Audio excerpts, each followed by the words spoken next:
On this episode of the DCeric Show, we go back to 2004 with Plug It and Play TV games, Namco Collection. I picked it up at a local Value Village shop because it had some pretty awesome classic games included. The games included Ms. Pac-Man, Mappy, Exevious, Galaga, and Pole Position. Now let me give you a brief description of these games. Pole Position was an early F1 racing game released back in 1982. In the game, you were to qualify for a position in the big race. In the big race, you have to finish with the highest score and compete against other racer scores on the Highscore board. Ms. Pac-Man is an unauthorized sequel to Pac-Man and was released in 1982.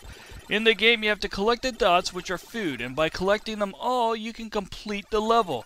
But watch out for the ghosts.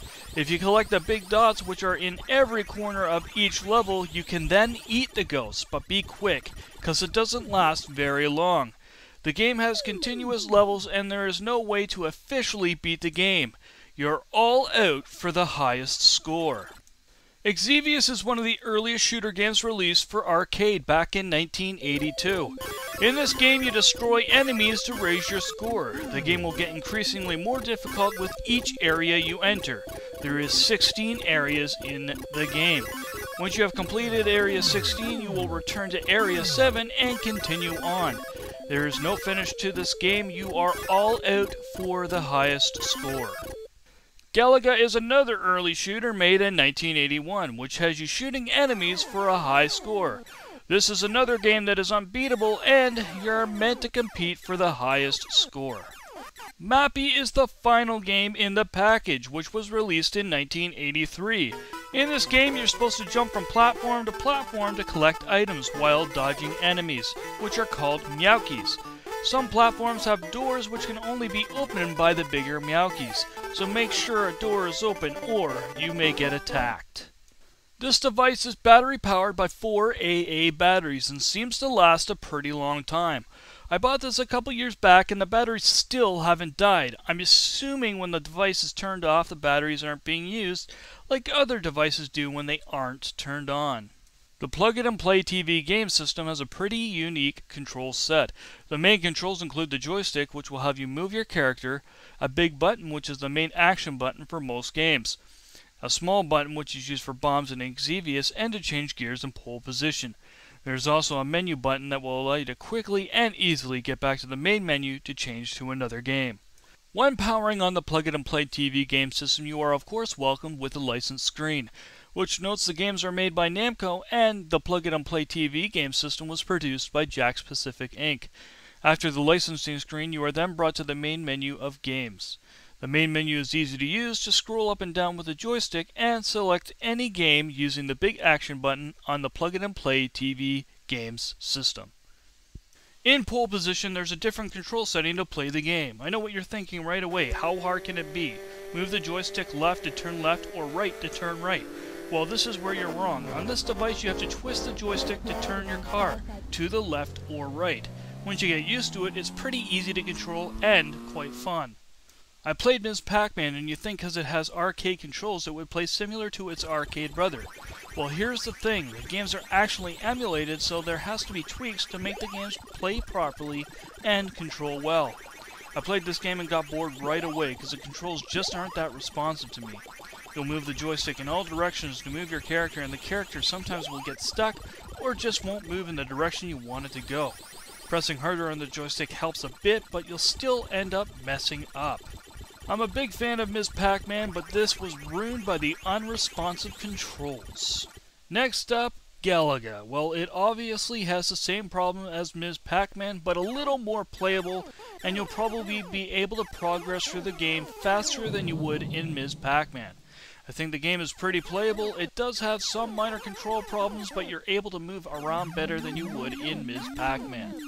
I then tried Mappy, and I can say this game was pretty annoying as well.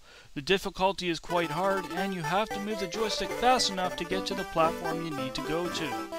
In the game, you have to move to different sections to collect items and dodge enemies. This sometimes can be hard because of the non-responsive controls. If you want to get to a section, you have to be quick as possible.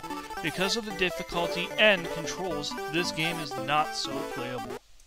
Finally, but not least, we have Xevious. I can say this game is similar to Galaga, and it's pretty playable. You're able to move better than you would in Ms. Pac-Man and Mappy. This game can be difficult. You have to move quick and be able to drop bombs on ground enemies using the small button, and shoot your enemies in the sky using the big button. I think this game is pretty playable, but I found it quite hard. Here is the thing about the plug-and-play TV game system. The reason why the games are difficult is they are emulated from their arcade brothers. This means they are the actual arcade versions, but they don't give you the option to select the difficulty in the game.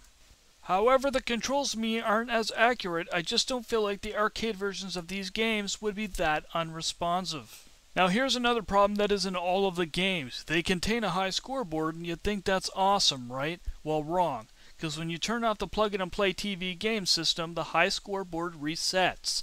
This could be because there might be a battery for saves and it could have died.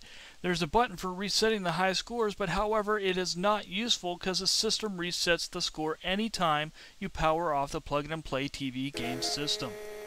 The graphics and sound on the games are emulated pretty well on the plug-and-play TV game system. All games look like their arcade brothers, which make this the best part of the plug-and-play TV game system. Well, I guess I've come to the end of the show. The thing that I hate most about this system is the controls. The difficulty of some games is pretty hard, but that is expected being emulated from their arcade brothers. I did find most games fun, but Mappy and Ms. Pac-Man I found to be the most difficult to play because of the difficulty and bad controls. Another problem I had was with the high scoreboard because it wouldn't save, which would have added more fun to this package. The reset button was for resetting the high scores, but of course is unusable. I think Pole Position's twisted turn control is pretty awesome, and it is pretty responsive, making it the most playable game in the package. The graphics and sound on the system is identical to its arcade brothers, making you feel as if you were at the arcade. If you enjoy what you see and you would like to get yourself the plug-and-play TV game system, you can find it on eBay or at your local game shop. I hope you enjoyed this episode of the DCeric Show and come back to see another game I couldn't keep my hands off of.